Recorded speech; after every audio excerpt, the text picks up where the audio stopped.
ആ പിന്നെ ഒരു വർത്താനുണ്ട്. എന്താന്ന് വെച്ചാ പറ. ഒരു 500 പേർക്കുള്ള സദ്യ ഒരുക്കണം. നിന്റെ ഉമ്മാന്റെ നിക്കായിന തമാശ അല്ല, ഇത് സീരിയസ്. ഇനിയിപ്പോ നീ ഒന്ന് അഡ്ജസ്റ്റ് ചെയ്ത് കിടന്നാ ഞാൻ എന്തിനാ അഡ്ജസ്റ്റ് ചെയ്ത് കിടക്കണത്? ഓനാണ് അവന്റെ അമ്മായിമ്മയുടെ കെട്ടിയോനല്ലേ ഞാൻ. ആരാണ് ഇവിടെ എത്ര വലിയ ഗസ്റ്റ്? അവരോട് പോവാൻ പറ.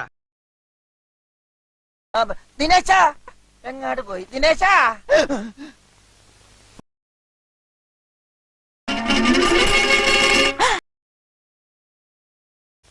വാസുവേട്ടാ, എന്താടാ ഒന്ന് നുള്ളിക്കേ. മുള്ളാനാ? മുള്ളാനല്ല, എന്നെ ഒന്ന് നുള്ളിക്കേന്ന്. എന്തിനാടാ? ഞാൻ സ്വപ്നം കാണുകയാണോന്ന് അറിയാനാ. ഇതൊക്കെ കാണാനും കേൾക്കാനും മേളിലൊരാളുണ്ടേ. സ്വപ്നല്ല വാസുവേട്ടാ, സത്യമാ സത്യം. സംശയമാണെങ്കിൽ വാസുവേട്ടൻ നോക്കിയേ. എടുത്ത മണ്ടത്തരെ പറയൂ.